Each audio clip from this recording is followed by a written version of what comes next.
Bonjour à tous et à toutes et merci d'être là pour ce dernier webinaire de la série numéro 1, donc les normes sociales de la CSRD, la prise en compte de la chaîne de valeur.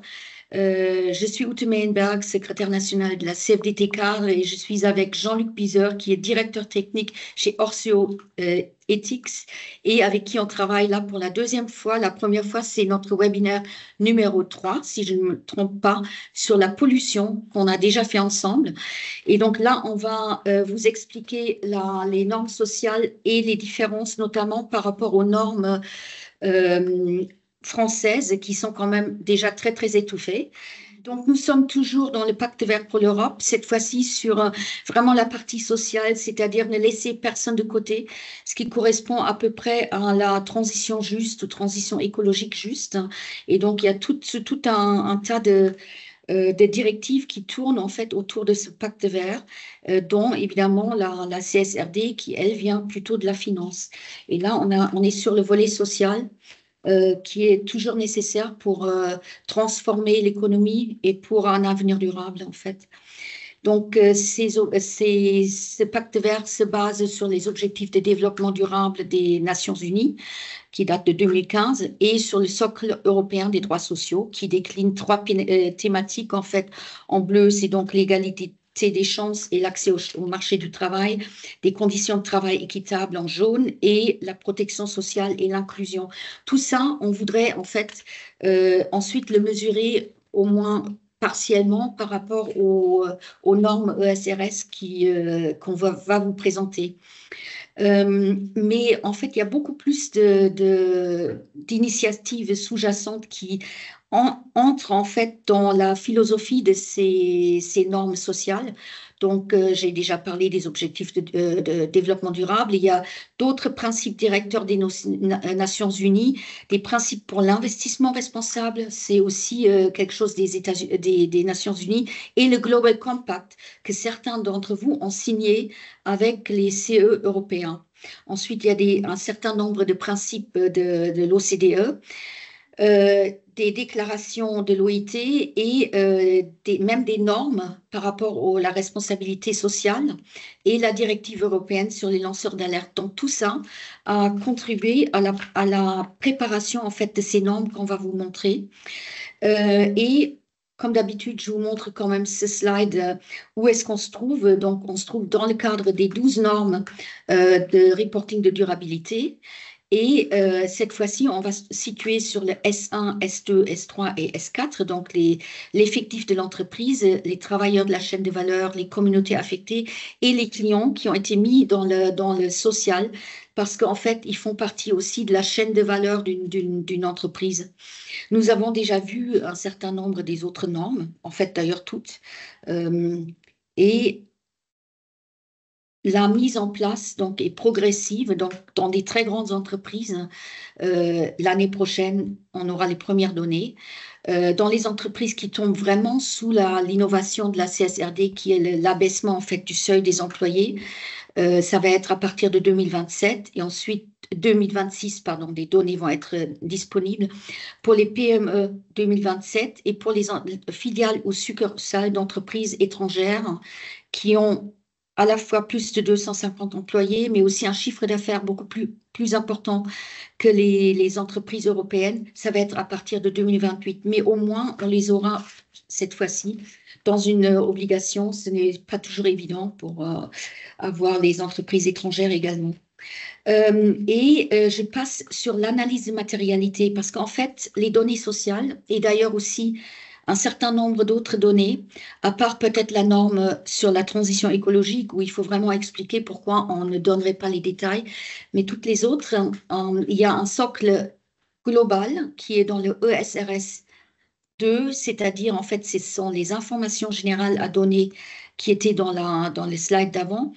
À chaque fois, il faut faire cette fameuse analyse de matérialité, c'est-à-dire regarder, donc peut-être déjà pour expliquer la matérialité, je crois qu'on connaît quand même un petit peu, on a la matérialité financière, ce qui affecte l'entreprise de l'extérieur, et la matérialité d'impact, c'est quand l'entreprise affecte son environnement. Alors, cette double matérialité est typiquement quelque chose qui est fait en Europe, qui est un peu plus complexe. Donc, il faut faire des matrices que je vais vous montrer tout à l'heure. Et elle n'est pas prévue dans les normes de la ISSB, c'est-à-dire les normes internationales, mais l'EFRAG, c'est l'organisme qui fabrique les normes européennes, regarde pour qu'il y ait une interopérabilité, c'est-à-dire pour qu'on ne doit pas faire trois fois les mêmes choses. Alors, on pourrait dire que matérialité, ça veut dire en fait importance. Est-ce que quelque chose est important pour une entreprise? À ce moment-là, elle doit faire un reporting sur ces choses-là. Il y a des entreprises où certaines thématiques peuvent ne pas être importantes. Par exemple, pour une entreprise de consulting, on pourrait imaginer que la norme sur l'eau n'est pas importante.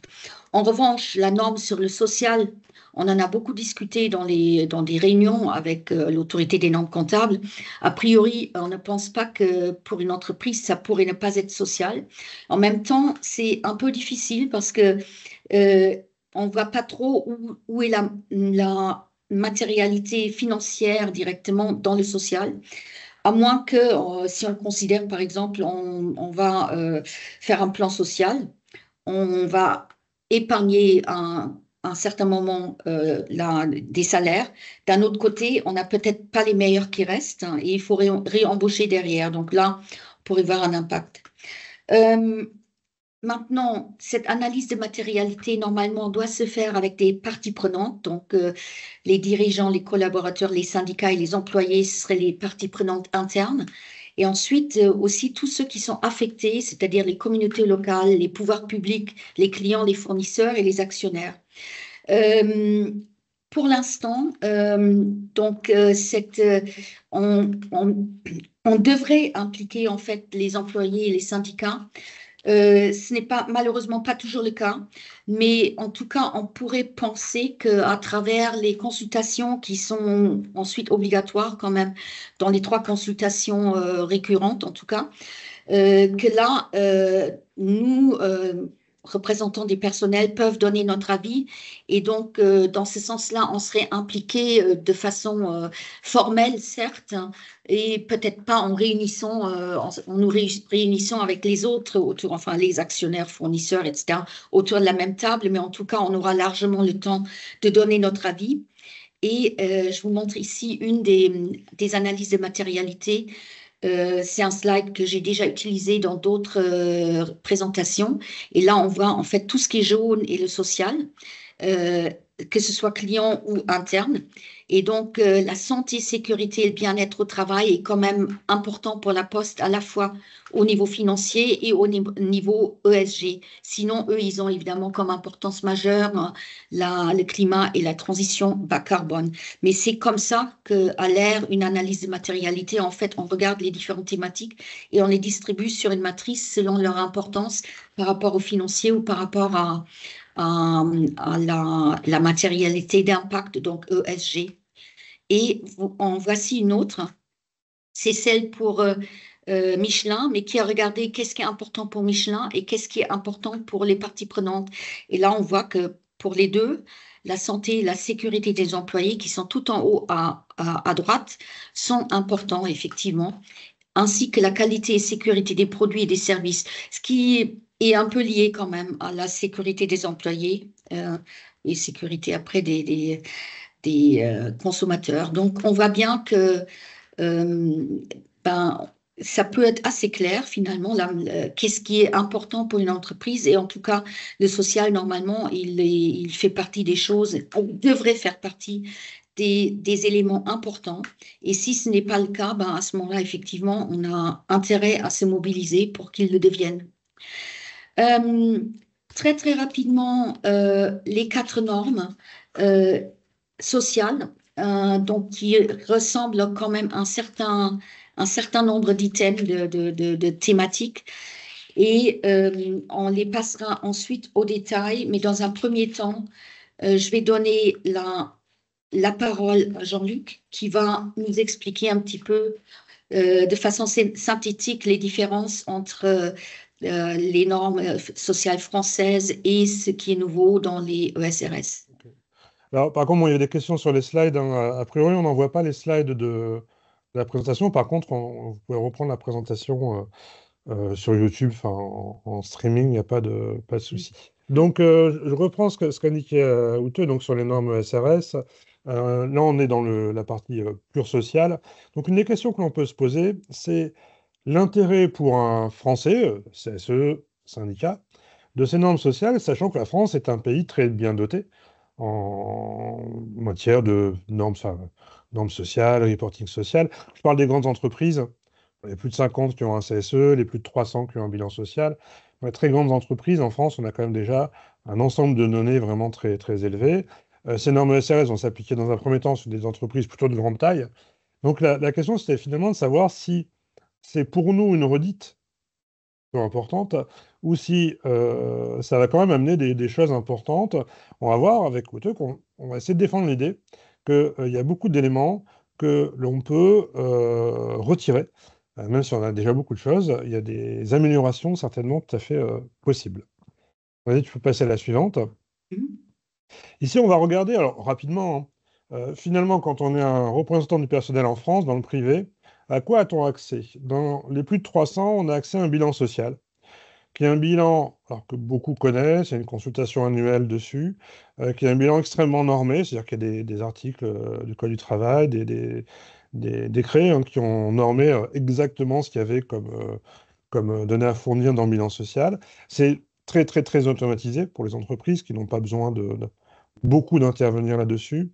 Et donc, on constate que dans notre expérience, on a des données qui ont l'avantage de se construire sur plusieurs années, donc d'être comparables.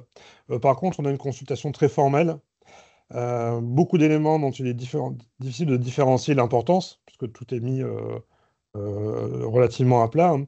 C'est donc souvent une revue en termes de détails, c'est-à-dire que le bilan social est vraiment une source intéressante, mais une consultation assez pauvre en contenu, contrairement d'ailleurs aux nouvelles normes SRS que l'on va voir. On a la BDESE. Alors la BDESE qui est un grand sujet, puisque finalement c'était un des grands progrès de ces 10-15 dernières années, hein, de fournir aux représentants du personnel tous les éléments nécessaires dans une base de données économique sociale qui est devenue ensuite environnementale.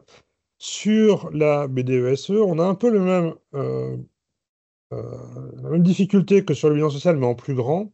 C'est-à-dire que le système français est très normatif, c'est-à-dire qu'on a sorti tout un tas d'indicateurs à mettre en avant. Alors, dans le côté social, c'est dans la notion d'investissement social sur les 2 années précédentes, sur les 3 années suivantes, sur des choses, donc investissement social, emploi, investissement matériel. Bref, la BDESE a quelque chose d'intéressant, c'est qu'elle est assez complète, voire exhaustive. Elle a un défaut, c'est qu'elle est exhaustive. Donc très peu d'entreprises ont eu la capacité à mettre en place une BDESE complète. Et la BDESE, lorsqu'elle est déjà bien dotée, elle paraît aux représentants du personnel comme quelque chose d'assez froid, compliqué. Certains représentants en sont des bons spécialistes, mais ça reste quand même un exercice un peu froid, et je le répète, quand même souvent mal pratiqué. Troisième niveau, qui est peut-être plus efficace dans le système français, ce sont les grandes consultations. Il y a 3 grandes consultations annuelles, situation économique, alors c'est pas notre sujet ici, orientation stratégique, qui fait partie de notre sujet, et politique sociale. Ces consultations étant moins normées, c'est-à-dire il n'y a pas un listing détaillé d'éléments à voir très précisément, font l'objet souvent, quand même, d'un vrai débat. C'est-à-dire que le débat peut porter sur l'égalité homme-femme, comme sur la gestion prévisionnelle des emplois et des compétences, hein, l'ex-GPEC, maintenant GEPP. Nous, par exemple, Orsetix, on accompagne beaucoup de CSE sur les politiques sociales, qui sont l'occasion de poser des questions en sortant de tableaux chiffrés, de poser des questions, d'aller vraiment, où tu parlais par exemple de la double matérialité, sans utiliser ce terme-là. Il y a déjà dans l'esprit de beaucoup de CSE, de représentants du personnel ou d'employeurs, cette idée de pouvoir affiner quelque chose au-delà de la pure statistique. Donc on allait du plus utile, enfin du moins utile au plus utile. En synthèse, on a beaucoup d'éléments. BDESE, bilan social, consultation, au pluriel, consultation. Beaucoup de représentants du personnel expriment parfois une forme de lassitude face à un afflux de données. Alors, le côté positif de notre présentation, c'est qu'il y a des données nouvelles et certainement plus intéressantes ou plus performantes. C'est ce que va développer Ute juste après. Le côté un peu négatif, c'est que on va ajouter une nouvelle source d'information aux sources existantes, hein. Ça ne va pas remplacer, Mhm. pour le moment en tout cas, les précédentes, hein. Donc on vient vraiment superposer un niveau alors complémentaire et parfois supérieur, pas tout le temps, d'informations sur les données sociales. Je vais Euh, peut-être ouais, juste ajouter quelque vas-y. chose parce qu'effectivement, les IRP à qui j'ai parlé, ils ont peur que ce soit vraiment une consultation de plus et une nouvelle obligation en fait. Et d'où vraiment l'intérêt d'intégrer très très bien les consultations sur les trois consultations et puis toutes les données qu'on peut avoir. Et même dans d'autres consultations plus peut-être moins normées que les trois, d'intégrer en fait ces données ESG dans quasiment chaque consultation, ce qui est d'ailleurs un peu le but aussi de la loi climat qui nous a donné ces prérogatives-là. Et c'est dire juste qu'avec les ESRS, on a une source d'information supplémentaire, bon, qu'on peut regarder nous-mêmes en tant que syndicat ou qu'on peut donner à nos consultants. Et en tout cas, que c'est une possibilité de parler avec eux. J'ai juste un point, parce qu'on a une question, hein, sur la Mm. conversation, hein, sur la façon dont appliquer les normes dans les différents pays. Alors pour le moment, on n'en a pas encore sur les ESRS, hein, mais sur les normes sociales en France, bilan social, c'est extrêmement bien respecté, parce que c'est très automatique. Consultation, ça dépend quand même de la volonté des représentants du personnel. Il y a un vrai débat. Entreprises qui ne vont pas forcément jouer le jeu. Et la BDESE, euh, elle n'est jamais, comme l'a rêvé le législateur, Mm. par excès de complexité. Mm. Euh, et on voit ici dans la slide suivante, hein, ce qui va nous intéresser, c'est qu'en fait, il y a des choses, c'est ce qui est dans le cadre gris, qui n'ont pas beaucoup d'intérêt pour des Français dans la norme ESRS, parce que nous connaissons ces données. La notion de salaire décent, on va parler de SMIC ou de seuil de pauvreté vu avec un autre angle. La couverture par les accords collectifs, elle est naturelle chez nous, enfin, de droit, avec quelques règles légales. L'accès à la protection sociale, l'obligation de formation des salariés. En fait, ces choses-là, elles existent totalement en France. Donc, dans les normes ESRS, c'est pas ça qui va nous intéresser le plus. En vert, il y a des choses qui sont vraiment très nouvelles. C'est qu'on va pouvoir consulter les données d'entreprises concurrentes. Si vous Mm. travaillez dans le domaine, peu importe, bancaire ou autre, vous allez avoir une banque française qui va avoir son reporting, et vous allez voir la banque allemande de la même taille avec leur son reporting. Vous pourrez comparer, si c'est un gros boulot, comparer deux structures qui étaient auparavant incomparables. Donc ça, c'est vraiment un progrès très important. Et la façon de se projeter par rapport à la concurrence. Alors, il y a un peu de redites par rapport au comité européen, mais les comités européens ne disposaient pas, en tout cas auparavant, de ces données-là.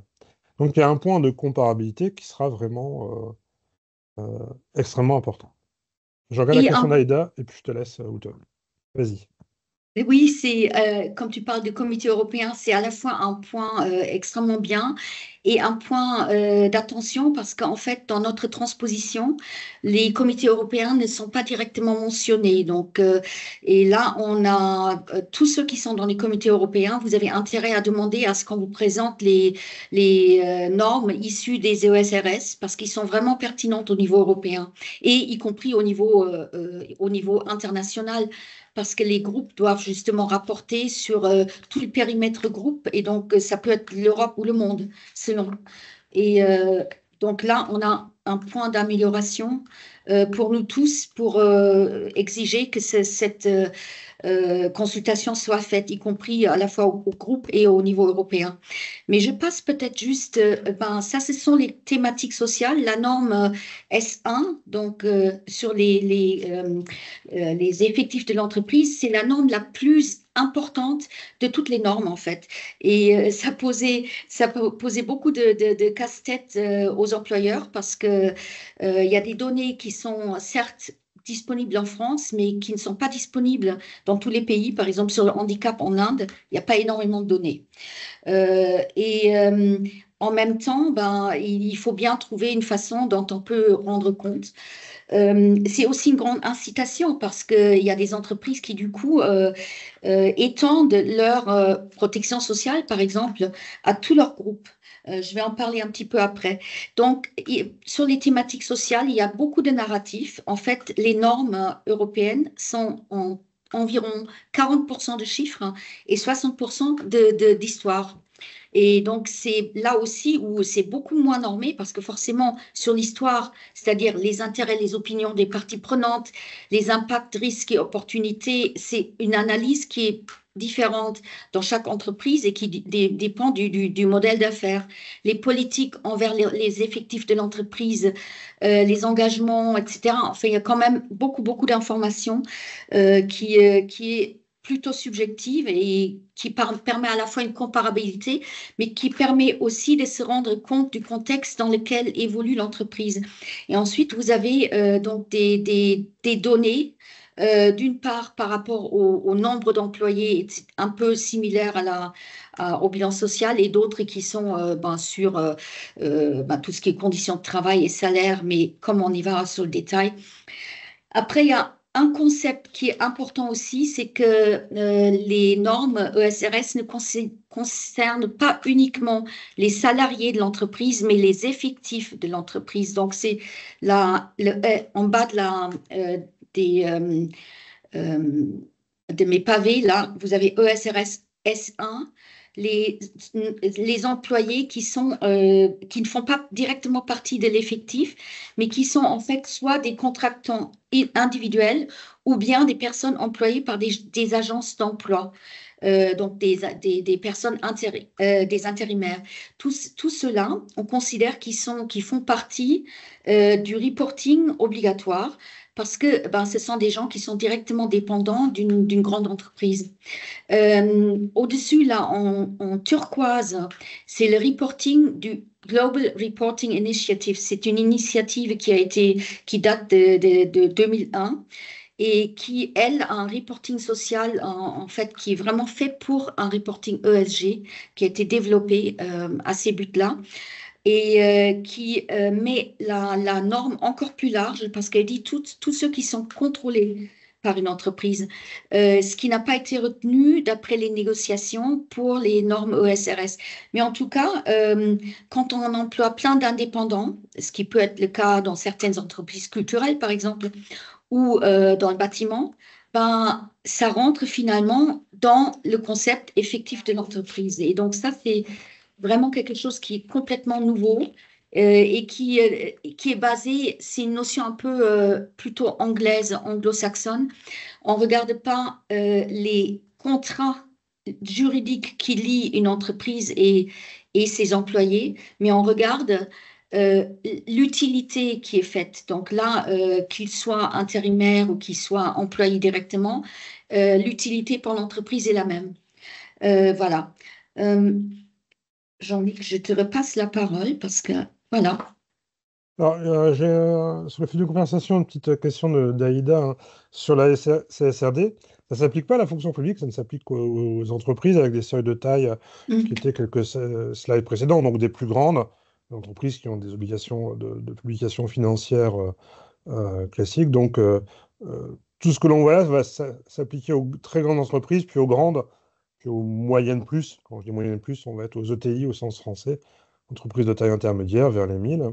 Et la loi climat, par contre, s'applique bien à la fonction publique par ailleurs. Hein.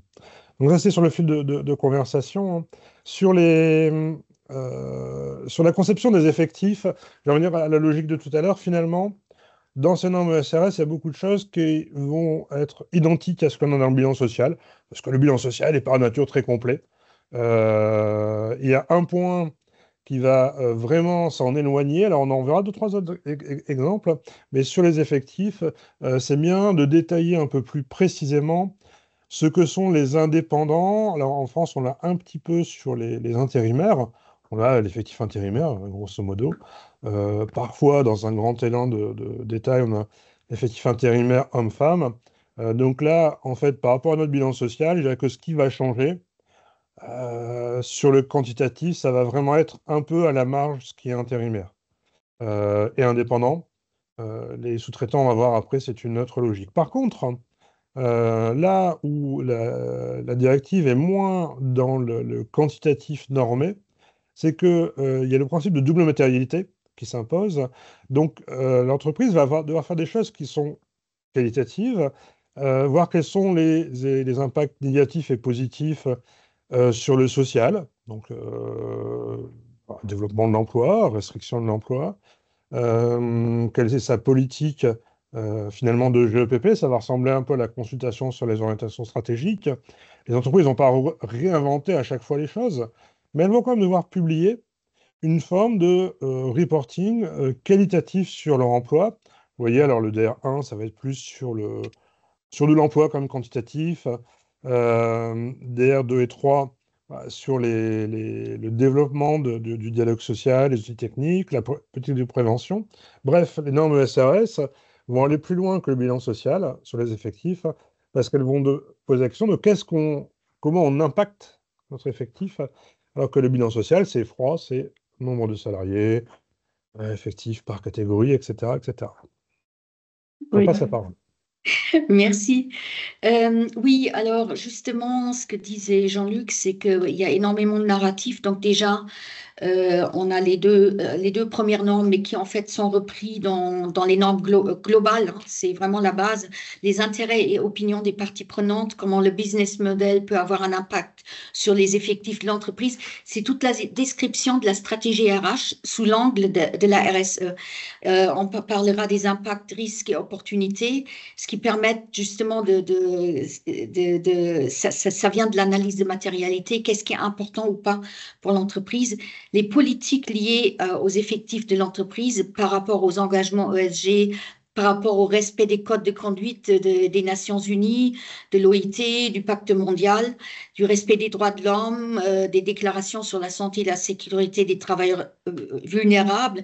Il y a beaucoup de choses qui, en fait, ne sont pas directement utiles en France, mais qui peuvent donner des informations sur ce que fait l'entreprise à l'étranger. Et je pense des entreprises comme Eramet, par exemple, qui a 80% de leurs salariés à l'étranger et dans des pays compliqués, parce que c'est une entreprise minière, ou Total Energy, pour ne pas la citer. Ce sont quand même c'est là où ce genre de considérations sont importantes. Et après, il y a aussi toute une description sur des processus d'interaction avec les travailleurs de l'entreprise. Donc là, on veut vraiment garantir les droits des syndicats et les droits. Ensuite, il y a des façons, quand il y a tout ce qui est inclusion des droits de l'homme et de la RSE. Et donc, il faut décrire les dispositifs d'alerte. Ça peut être des mécanismes de traitement des plaintes, comme on connaît ici en France par la loi Wasserman. Ce sont souvent des systèmes informatiques qui permettent de saisir une plainte informatiquement. Après, bon, on ne sait pas trop où ça va. Ça peut aussi être d'écrire qu'il y a des points de contact au CDE ou bien des syndicats qui sont à l'écoute des salariés. Il faut expliquer les actions sur les impacts importants et les risques, opportunités d'une entreprise, par exemple des mécanismes de réclamation, des formations à la non-discrimination, de proposer des CDI aux travailleurs temporaires, par exemple. C'est tout ce qui l'entreprise peut faire pour éviter, par exemple, des mobilités trop longues, pour en fait améliorer les conditions de travail et le bien-être de ses salariés. Ce qui est évidemment aussi une façon d'augmenter sa productivité. Hein, ça va souvent quand même ensemble. Les métriques et cibles, donc on doit donner des objectifs pour gérer les impacts matériels. Donc, ça peut être des politiques salariales, préserver la santé et sécurité, augmenter le pourcentage des femmes dans certains métiers, ça peut être étendre la couverture sociale, donc comme Eramet dans les derniers IR Share, c'est des nouvelles européennes en fait qui sont faites par un journaliste, Frédéric Turlon, et qui a interviewé là, la RH d'Eramet justement, qui étend sa couverture sociale à tous les pays, tout en faisant ça avec une négociation. Donc, c'est sous le Global Compact, justement. Donc, ils utilisent leur comité européen pour justement mettre en place ces politiques. Ensuite, on est vraiment dans les chiffres, là, maintenant. Le nombre d'employés, là, c'est vraiment très, très, très similaire à notre bilan social ou à la BDESE. Les caractéristiques des travailleurs extérieurs, c'est un peu moins détaillé. Et en plus, les entreprises ont 3 ans pour se mettre au taquet pour ces chiffres-là. Justement, parce que c'était un peu contesté par les entreprises. Mais en tout cas, c'est ce qu'il faut aussi donner donc, dans un futur proche. Ensuite, il y a tout un tas de données sur les dialogues sociaux. Quel est le pourcentage d'employés qui travaillent dans un établissement avec un CSE, etc. Ça n'a pas énormément d'intérêt pour nous, on le sait, mais ceci étant, ça permet de le savoir pour les autres, hein, pour les autres entreprises. Donc, ça nous permet de nous comparer avec les autres, parce que ces données-là n'étaient pas publiques, de même que le bilan social.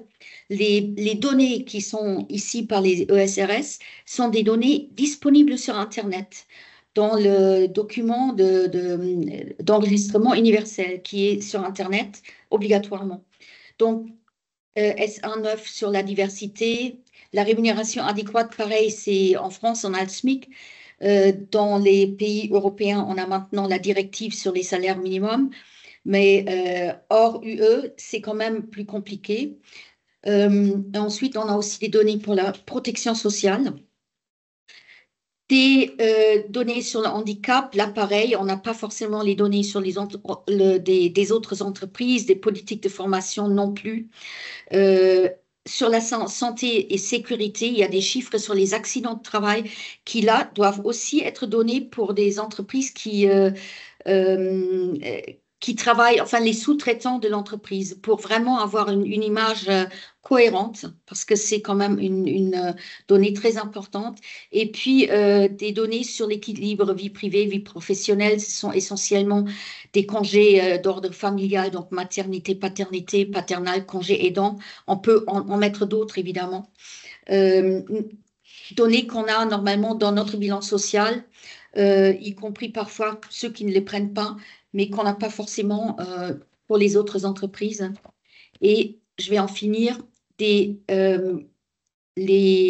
indicateurs de différence de rémunération et donc moyenne, différence homme-femme et ratio d'inégalité. Donc rémunération la plus élevée sur la rémunération, c'est bien une seule et c'est pas les 10 agrégés comme on les a en France. Et des incidents et des plaintes donc, qui sont pareil liés sur les préoccupations des parties prenantes sur les droits humains. Jean-Luc va nous interpréter tout ça et quelles sont les différences. Ok, une petite réponse par rapport à Benoît, ce qui est indiqué sur la fiche de conversation. Les entreprises ne devraient pas, conditionnel, prioriser en fonction un peu de ce que tu indiquais, hein, de leur stratégie. Les entreprises répondent à tout avec un calendrier qui peut être un peu différent selon la taille de l'entreprise, selon le sujet. On te disait par exemple que pour les indépendants, il y avait un peu de temps pour le mettre en place, mais il n'y a pas de priorisation. Il y a un travail qui est nécessairement, je dirais, exhaustif. Pourquoi? Parce que l'objectif est quand même de se comparer les uns aux autres. Et donc, une entreprise française ne va pas dire, bah, tiens, moi, je priorise l'égalité homme-femme, admettons, parce que c'est mon sujet et pas tel autre sujet. Donc, il n'y a pas beaucoup de choix pour les entreprises qui vont avoir un gros boulot pour se faire, hein. On a choisi deux exemples, hein, mais c'est des petits exemples juste pour nous aider à se projeter, hein. À partir donc de l'an prochain, sur ces normes SRS, sur les très grandes entreprises, il y aura à disposition un outil de comparaison qui est intéressant. Alors en France, on connaît les soucis qu'on a avec l'index d'égalité hommes-femmes, on va dire vaguement compliqué, qui ne donne pas toujours des résultats très pertinents, ou en tout cas qui demande vraiment de rentrer dans l'analyse. Là, il y a un outil qui est beaucoup plus brut, c'est la moyenne des taux horaires hommes par rapport à la moyenne des taux horaires femmes. C'est très intéressant comme indicateur parce que ça va permettre de... Ça pose des questions après, hein, mais ça va permettre de répondre à une des difficultés qu'on a sur le bilan social. Sur le bilan social, on a des salaires qui sont rarement transformés en taux horaires, c'est-à-dire que l'impact du temps partiel est significatif. Et donc,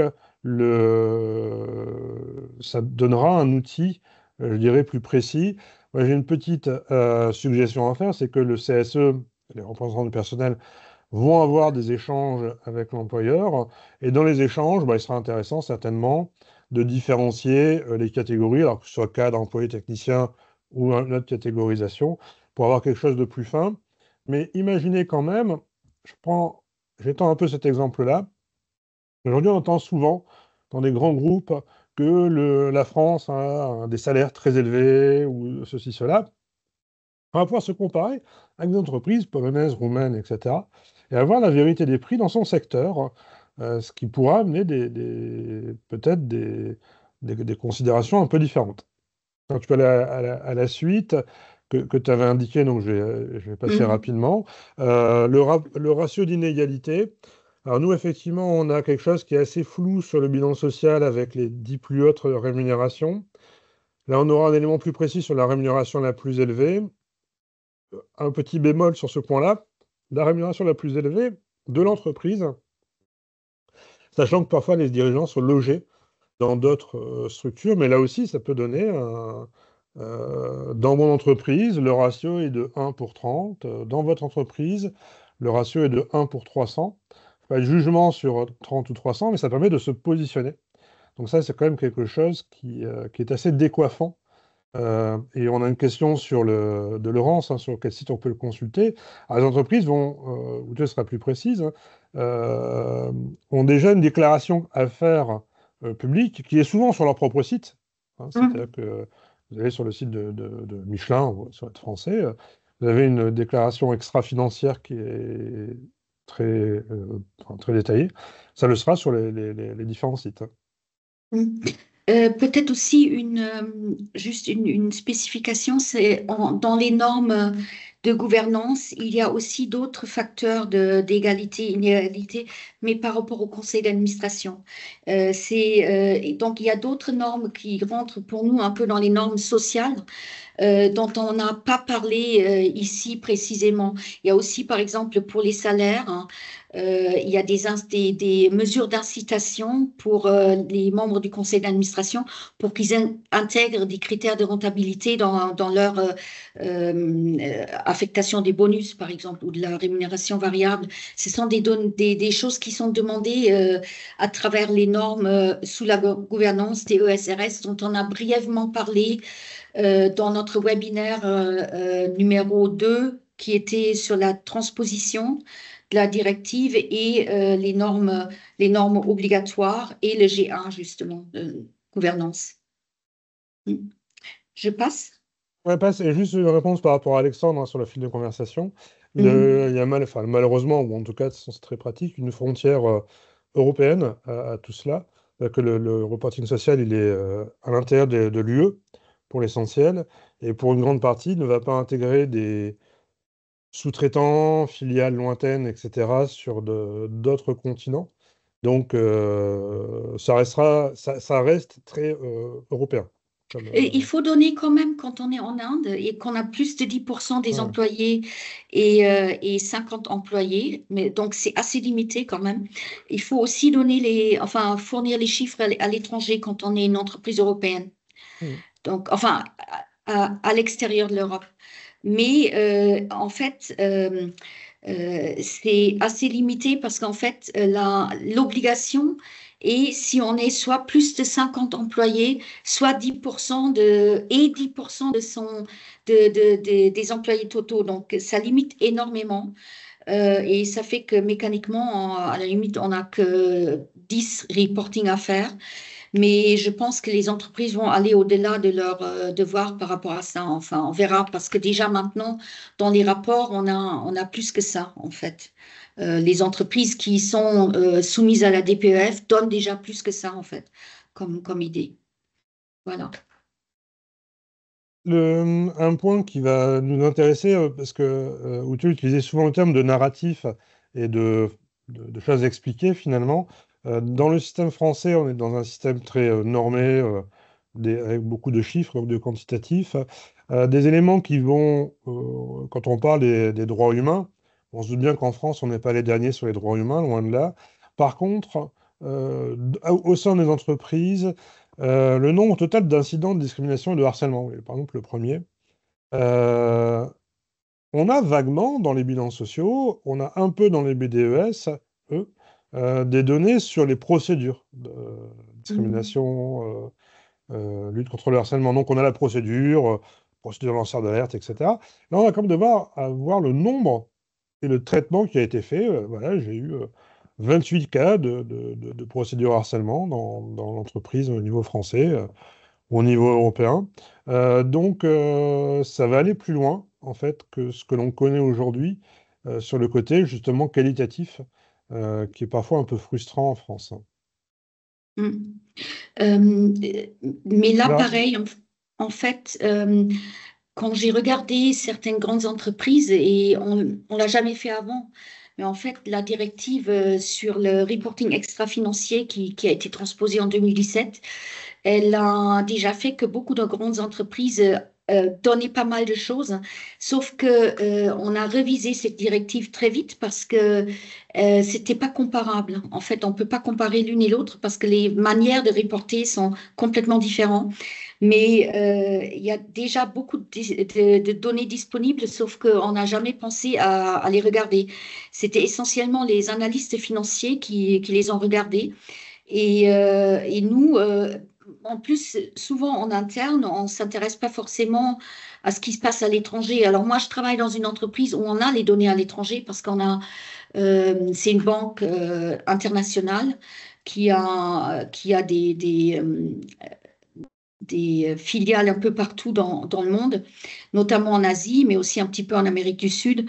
Et on nous donne ces données, mais ça génère pas non plus des grandes discussions dans notre CE interne, donc dans notre CSE.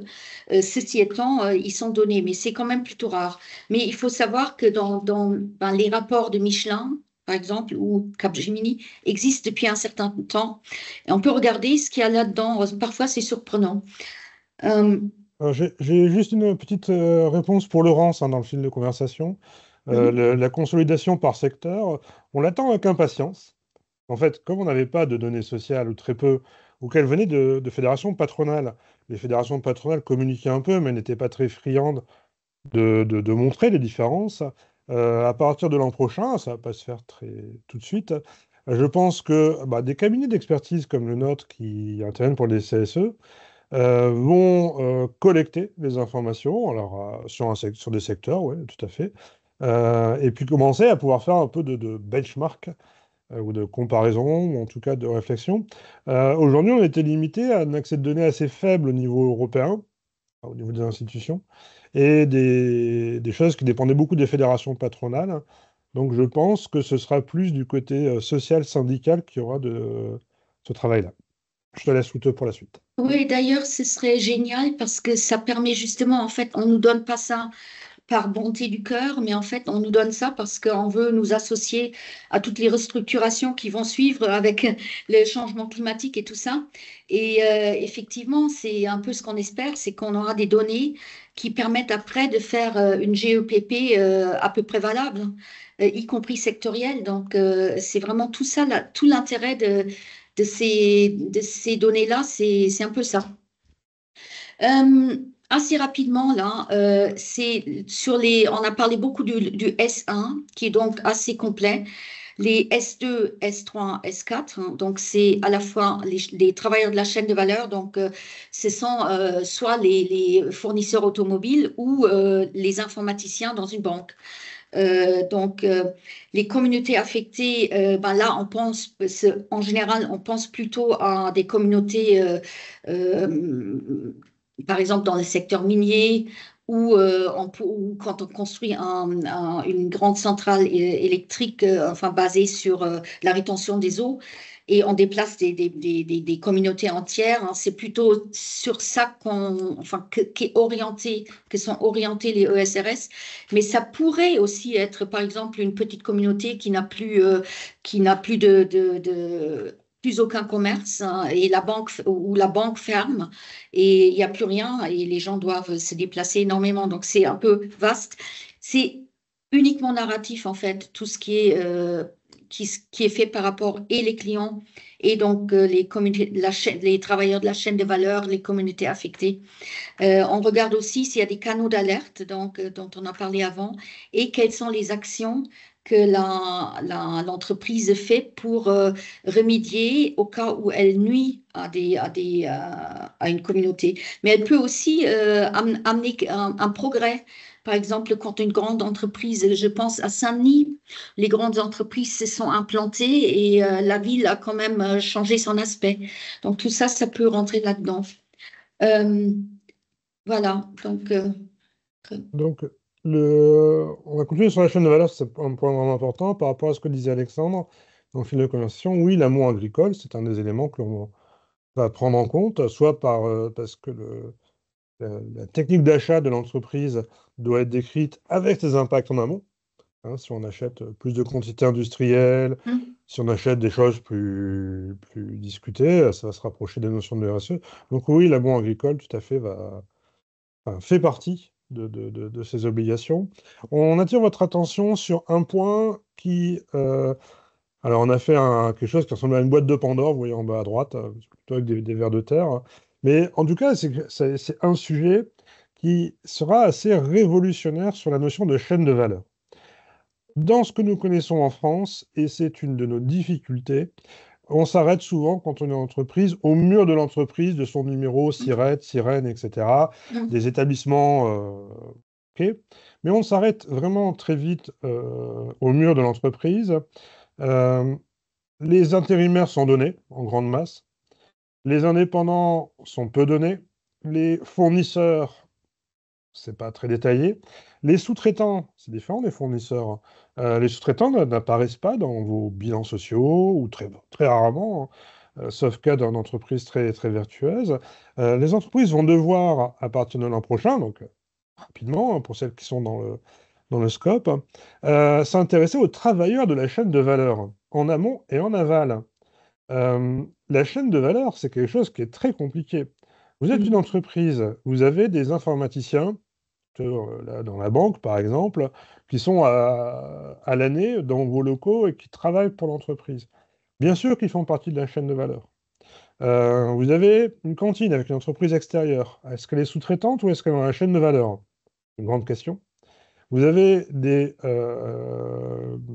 transporteurs, transportent vos produits. Est-ce qu'ils font partie de la chaîne de valeur? Objectivement, oui. Vous avez, quand c'est le cas, par exemple, des grands opérateurs téléphoniques, quand ils installent la fibre ou la 4G, la 5G, la future 6G, etc., l'opérateur téléphonique a un sous-traitant, qui a lui-même des sous-traitants, qui ont eux-mêmes des sous-traitants. C'est totalement nébuleux. Tout ce que l'on sait, c'est que le sous-traitant de sous-traitant de sous-traitant, il est dans une chaîne de responsabilité juridique de l'entreprise pour les conditions de travail, mais il n'est pas visible. Imaginez demain qu'un grand opérateur téléphonique indique la volumétrie de sa chaîne de sous-traitants. Ce serait un progrès énorme, car c'était aujourd'hui extrêmement caché. Et vous voyez que dans les sous-traitants, on doit vérifier si ça respecte les droits de l'homme, donc ça va plutôt être hors UE, indiquer la responsabilité juridique, voir comment c'est le dialogue social, qui est souvent extrêmement réduit, voir quelles sont les mesures prises pour l'amélioration des conditions de travail des sous-traitants. Et si vous faites transporter vos produits finis par des entreprises hyper low cost, vous allez devoir le détailler. Donc il y a quelque chose, autant dans ce que l'on a développé précédemment, on a beaucoup de certitudes. L'entreprise, elle va l'appliquer comme ci, comme ça, enfin, ce sont des chiffres, les politiques GEPP, enfin, ce sont des choses qui sont compréhensibles. Autant on attire votre attention sur les travailleurs de la chaîne de valeur. Il sera certainement intéressant l'an prochain, quand vous serez confrontés, alors pour ceux qui y seront confrontés, hein, à ce genre de choses, à se préparer en disant quelles sont les grandes questions. C'est un peu la slide de conclusion que va faire après Ute. Mais quelles sont les grandes questions que posent les normes SRS et la publication des données sociales? En tout cas, la notion de chaîne de valeur, elle devrait être vraiment discutée avec l'employeur. C'est dans quelle est notre chaîne de valeur? Et si on regarde l'amont avec les produits agricoles éventuellement, si on regarde les transporteurs, l'aval, etc., si on regarde sur les côtés quand on a une forme de sous-traitance ou en tout cas d'intégration d'entreprises extérieures dans l'informatique, les grandes entreprises sont aujourd'hui des entreprises qui sont des constellations. Ce ne sont plus du tout des entreprises intégrées verticalement, donc ce sont des constellations. Alors, il ne faut pas non plus être dans le délire, hein. Il faudra voir quel est le niveau de détail de la constellation que devra donner l'entreprise. Mais on peut penser que dans une entreprise de, je sais pas, une grande entreprise française de 10 000 personnes, le niveau de constellation 1, sous-traitant direct, devra apparaître.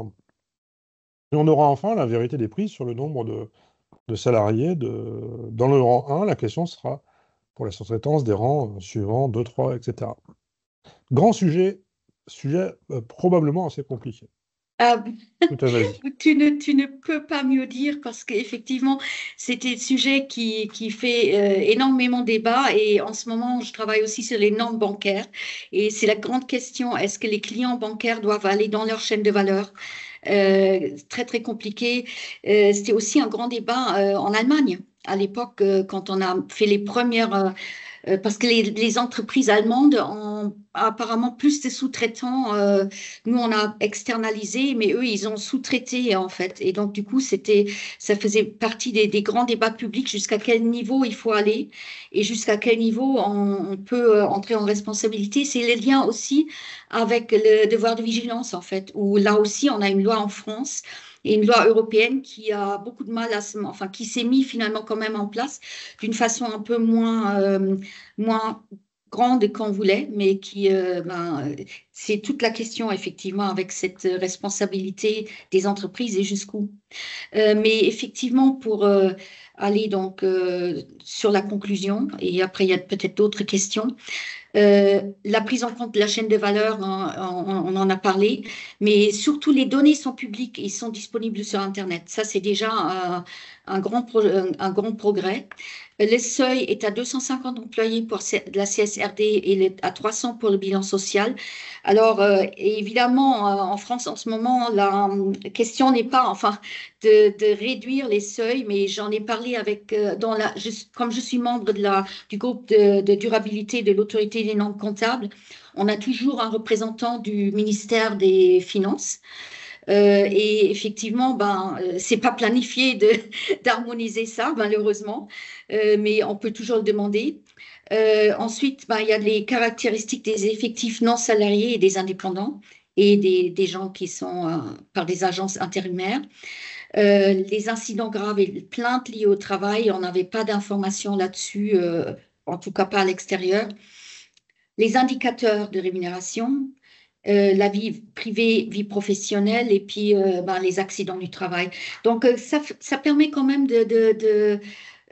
d'harmoniser et puis surtout euh, objectiviser un certain nombre d'indicateurs. Moi, je pense toujours à cette indication écart rémunération homme-femme qui est quand même épique en France et d'une complexité rare. Là, on a des indicateurs qui sont extrêmement pertinents et qu'on a reçus grâce au travail à la fois des syndicats et des ONG qui sont représentés donc, dans les comités qui travaillent autour de l'EFRAG.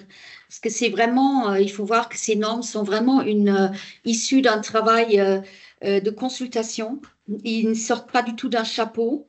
Et les ONG et les syndicats ont leur place là-dedans, même si, bon, on n'est pas majoritaire, mais on est quand même bien écouté.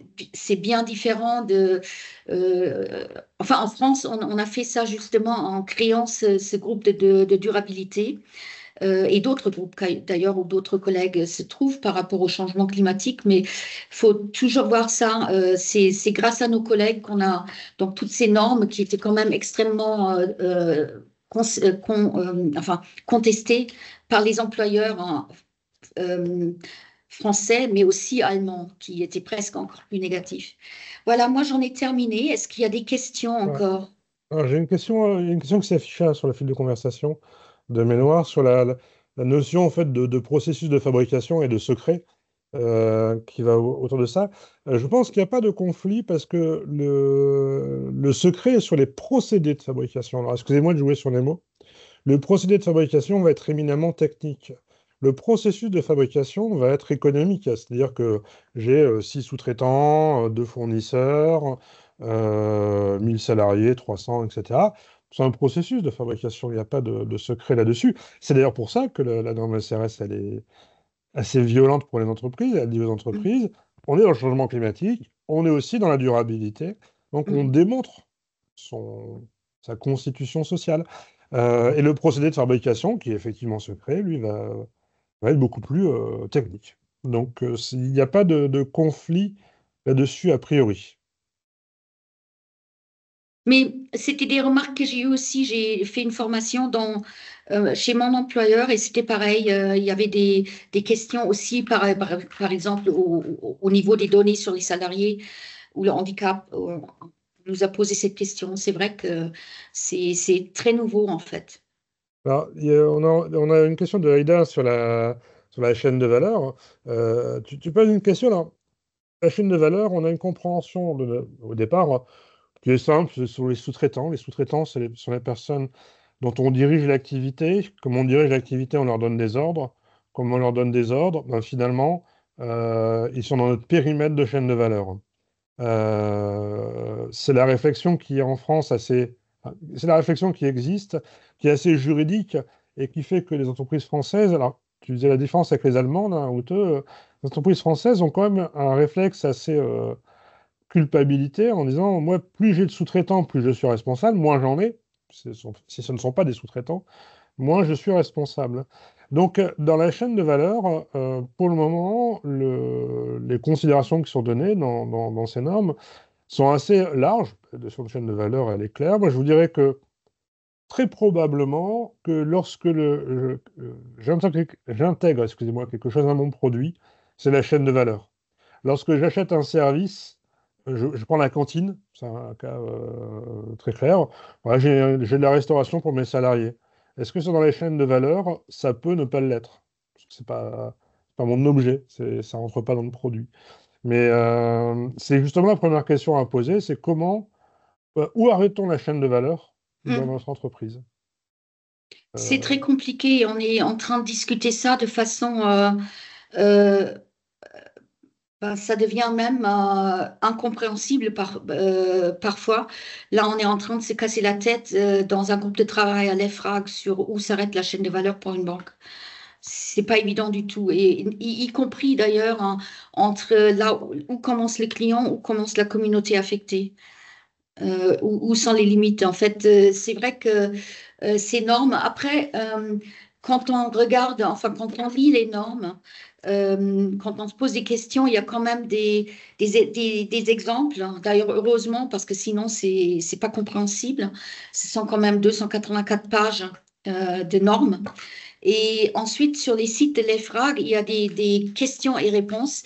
Nous, heureusement, on n'est pas vraiment concernés par tout ça, mais c'est un casse-tête vraiment énorme pour les entreprises et notamment les petites et moyennes entreprises qui sont enfin assez paniquées par le nombre de données qu'elles doivent fournir.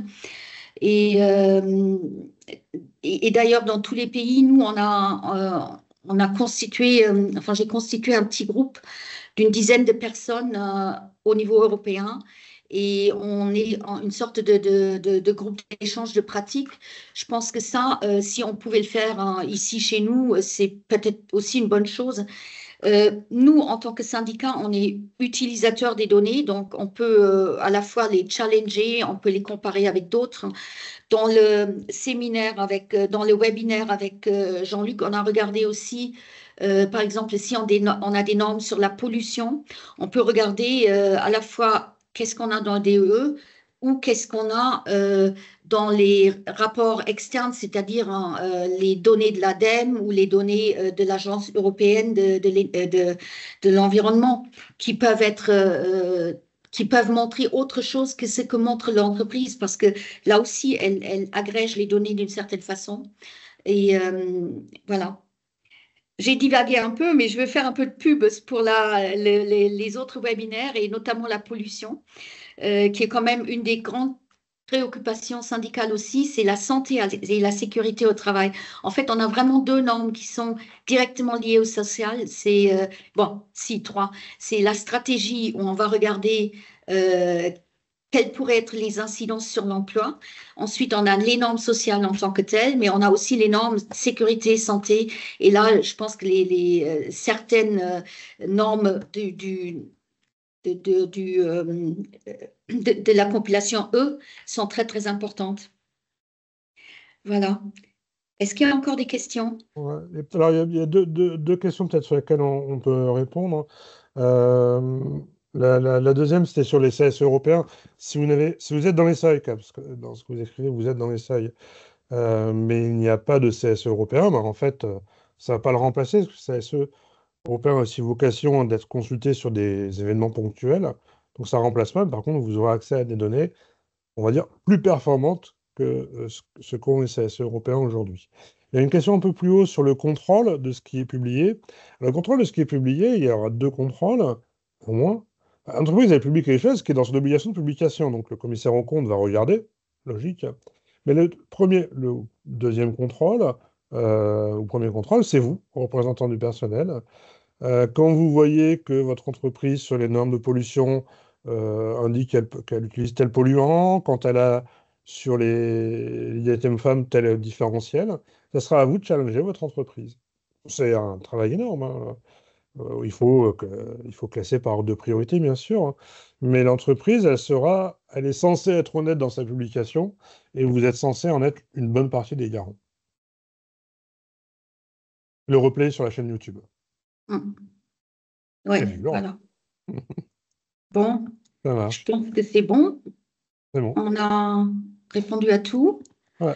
Donc, il nous reste à vous remercier et à une prochaine fois, mais pour la saison 2, C'est le teaser de la saison 2. après C'est l'été, clair. oui, on verra quelles sont les demandes. Ouais. Merci, Merci beaucoup à tous et toutes. Bon après-midi à tout le monde. merci.